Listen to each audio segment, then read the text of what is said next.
بسم اللہ الرحمن الرحیم۔ السلام علیکم۔ اسلامیات میں اللہ تعالیٰ پر ایمان ہم نے پہلے پڑھا تھا۔ ایمان کے معنی و مفہوم کے بعد اب ہم اس کا اگلا ٹاپک پڑھیں گے، وہ ہے توحید۔ توحید معنی اور مفہوم۔ توحید کے معنی ہیں اللہ تعالیٰ کے ایک ہونے پر یقین کرنا، یعنی اللہ تعالیٰ کو واحد، یکتا اور ایک ماننا اور ایک ہی جاننا کہ اللہ تعالیٰ جو ہے وہ اپنی ذات و صفات میں یکتا ہے اور کسی غیر کو شریک نہ کرنا۔ عقیدہ توحید ایمان کی بنیاد ہے، یعنی کہ اللہ تعالیٰ کو ایک ماننا، اسی کو کارساز ماننا کہ وہ دنیا کے یا ہمارے جتنے بھی کام ہیں وہ صرف اللہ تعالیٰ ہی جو ہیں وہ اگر کن کہیں تو وہ ہو سکتے ہیں، اور اس کے علاوہ تمام تر چیزوں کا مالک اور خالق جو ہے وہ اللہ تعالیٰ ہے۔ اس چیز پر ایمان رکھنا جو ہے وہ توحید کہلاتا ہے، اور یہ ایمان کا بنیادی حصہ ہے، یعنی کہ ایمان ہمارا اسی صورت میں مکمل اور ہو سکتا ہے جبکہ ہم توحید پر یقین رکھتے ہوں۔ اسلام میں اس کی سب سے زیادہ اہمیت ہے۔ بے شک تمام انبیاء علیہ السلام یہی تعلیم لے کر دنیا میں آئے، یعنی کہ اب تک جتنے بھی انبیاء دنیا میں بھیجے جا چکے ہیں وہ تمام تر کا بنیادی مقصد جو تھا وہ یہی تھا کہ اللہ تعالیٰ کو اپنا معبود مانگنا۔ توحید کے بارے میں ارشاد باری تعالیٰ ہے سورہ بقرہ میں ترجمہ، اور لوگو تمہارا معبود خدائے واحد ہے، اور سورہ شعراء میں آیت نمبر 11 میں اس جیسی کوئی چیز نہیں۔ ضروری ہے کہ تمام مشکلات و مصائب میں صرف اسی پر بھروسہ کیا جائے اور اسی سے مدد طلب کی جائے۔ اس میں یہ پوائنٹ بہت اہم ہے کہ صرف اللہ تعالیٰ ہی سے ہر قسم کے معاملات میں مشکلات میں مدد طلب کی جائے، اس کے علاوہ کسی اور سے بھی یہ سوچا نہ جائے اور نہ ہی توقع رکھی جائے کہ وہ کوئی اس کی انسان کی مدد کرے گا، کیونکہ اگر انسان بھی کسی انسان کی مدد کرتا ہے وہ بے شک اللہ تعالیٰ کی توفیق سے ہی کرتا ہے۔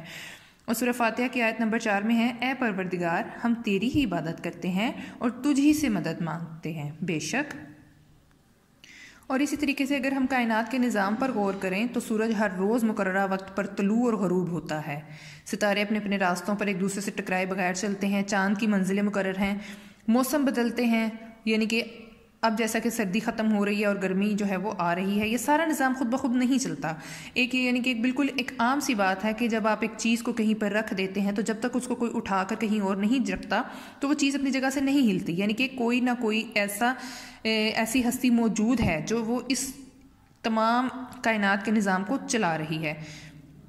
اگر اس کی خدائی میں کوئی اور اس کا شریک ہوتا تو کبھی کسی نہ کسی بات پر اختلاف ضرور ہوتا، مگر ایسا نہیں ہے، یعنی کہ مختصر یہ کہ اللہ تعالیٰ کی ذات یکتا ہے، اس کا کوئی شریک نہیں، وہی ہمارا خالق ہے، وہی ہمارا مالک ہے، زندگی موت اسی کے ہاتھ میں ہے، ہماری تمام تر ضرورتیں وہی پوری کرتا ہے بے شک، اور اسی لیے ہمیں صرف اللہ تعالیٰ کی ہی عبادت کرنی چاہیے، اس کے ساتھ کسی کو شریک نہیں ٹھہرانا چاہیے۔ جیسا کہ قرآن میں ارشاد باری تعالیٰ ہے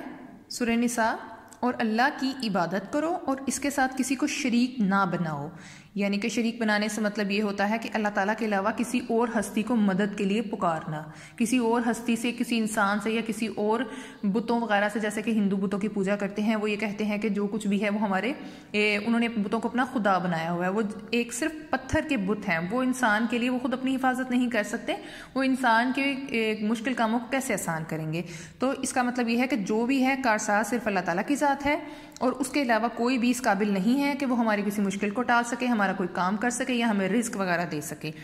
اللہ تعالیٰ سے ہر حال میں مدد مانگی جائے، اس کے سوا کسی ڈر خوف انسان کے دل میں نہیں ہونا چاہیے، اور اس کو تمام احکام کو اللہ تعالیٰ نے ہمیں جتنے بھی احکام دیے ہیں اس کی مرضی کے مطابق پورا کیا جائے بے شک۔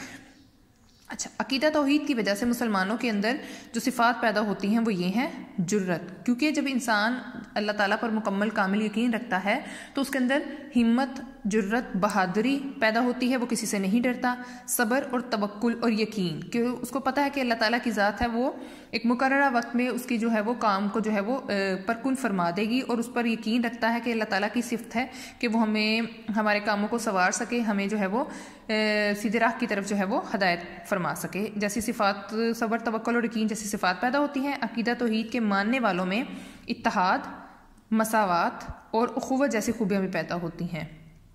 یعنی کہ انسان جو ہے جب وہ اللہ تعالیٰ کو ایک مانتا ہے تو اس میں اس کے اللہ تعالیٰ کے ماننے والے آپس میں اتحاد، مساوات اور اخوت سے رہتے ہیں۔ Thank you so much.